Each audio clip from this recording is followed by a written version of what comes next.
Sugar, and I wanted to talk about a very serious topic. Yes, very, very serious. Feminism. That's right, I want to talk about feminism.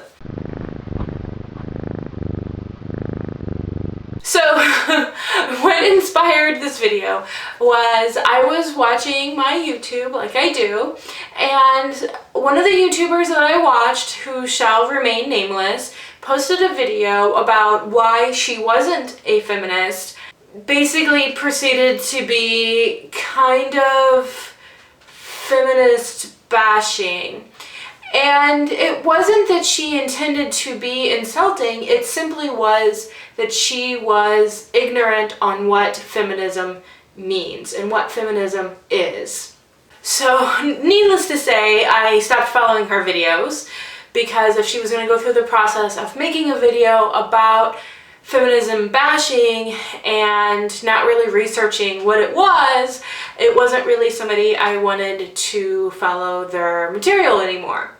So the first thing that I want to talk about is what feminism is not. Grab your panties because they might get bunched. Here we go.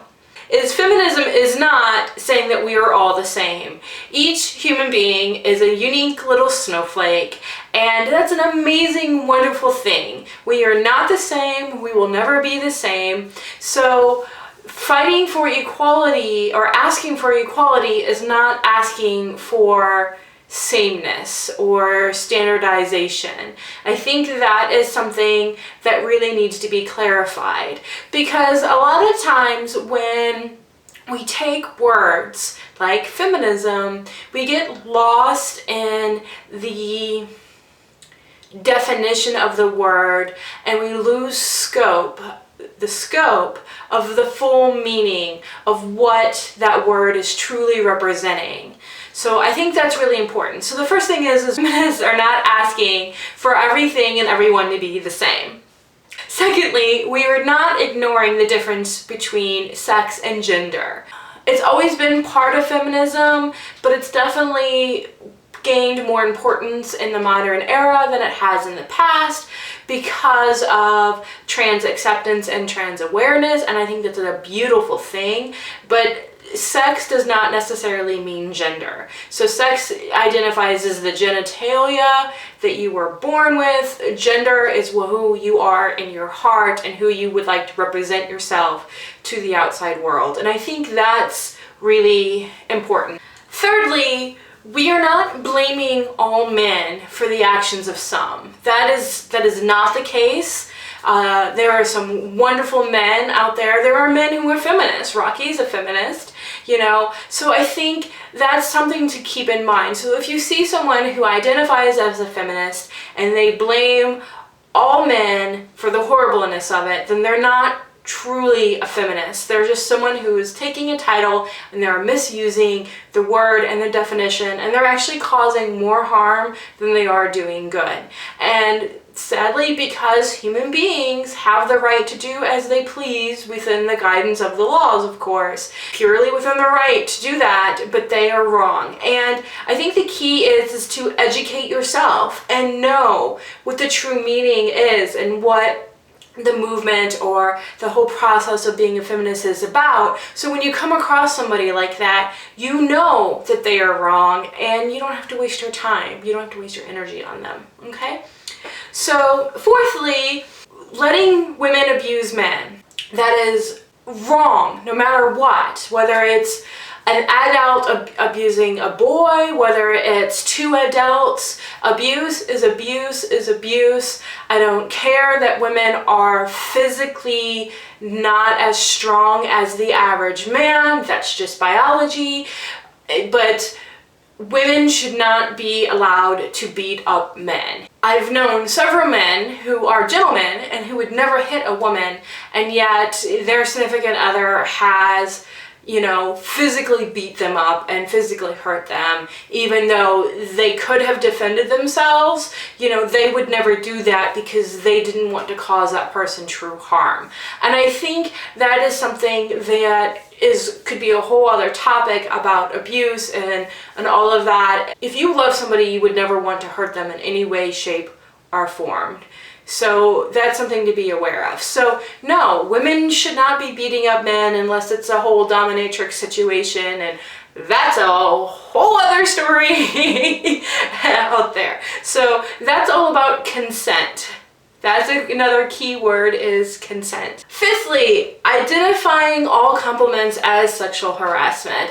There are a lot of women who are victims and have kind of that victim mentality, and they have a little bit of a chip on their shoulder. I guess the key is that they see everything through their broken filter. Because they've been so hurt, so damaged, they see everything through their broken filter, and when someone is trying to give them a genuine compliment, they view it as sexual harassment or something along those lines.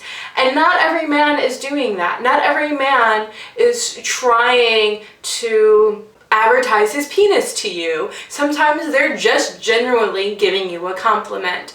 Now, it's really hard. There are more men out there than there are more bad men out there than there are good men when it comes to this. You know, just in my day-to-day life, I definitely experience significantly more harassment than I do genuine compliments. And sometimes it can be really hard to identify the good from the bad. And I think the trick to this is trying to understand the other person's motivation and trying to not let the bad affect you to the point that you can no longer see the good. And if you're getting to that point, then it might be time to get some therapy and get some help and some counseling and things of that nature, because not all men are bad. There are some great men out there. Ignoring female privilege. That's another thing that feminism does not do. Yes, female privilege does exist. A silly example is if a girl and a guy are in a public space and the girl lets out a big fart, they're gonna blame it on the guy because girls don't fart. That's female privilege. On the other side, it's male privilege because guys are allowed to fart in public and it's not like a big, huge deal. So not ignoring female privilege and not ignoring male privilege. Trying to see the things as they really are and not having judgment about that, but just being honest. And I think that's the key also, is not having judgment. Taking the judgment out really helps give you a clear picture, because judgment is a filter. Once you start judging, once you start holding judgment against things, it's going to affect how you see things. It's going to affect how you deal with things because of your judgment. So seeing things clearly without being judgmental, that's really, really important, and it can be extremely difficult. So that's another thing that, you know, takes time, and you just need to be honest with yourself. Why do you feel this way? Why are you judging this person? Is it because of something you feel inferior about? Because again, all of these things really come from within, and they're just getting expressed outwardly. And then lastly, superiority of one group over another. I don't think that men are better than women or that women are better than men. I think that they're each wonderfully great. They have wonderfully awesome things to offer, and they're each strong in their individuality and as a whole. So I don't think that, you know, that one is better than the other. I think that they each have their own strengths, and some of those things are verifiable facts, like men are typically more strong than women. That's just a verifiable fact of biology. However, you know, women are better at other things than men. Again, there are some things that's just a verifiable fact of science. That doesn't mean that there aren't men who are better at women when it comes to like cooking or cleaning or domestic things that are typically associated with women, and there aren't women that are better than men when it comes to being physically strong. There are certainly women out there that are, you know, as strong or stronger than the average male. And I think that's the thing we need to realize, is that just because these averages or these don't give us the whole picture, there's an exception to every rule. And stereotypes and categorizing only works when you're dealing with large numbers, but when you're looking at individual people, individual numbers, it's something that you need to realize, that there's going to be an exception to every rule. So that's the first thing, is what feminism is not. These are the things that feminism is not. I'm going to put links in the information bar about more information about what feminism is and is not. Please educate yourself and know what this is before you get really emotional and attached to a word and the way that you feel that it is defined. Educate yourself on what it really means, and try to find non-judgmental sources or non-biased sources that don't typically already have their judgment or their bias one way or another.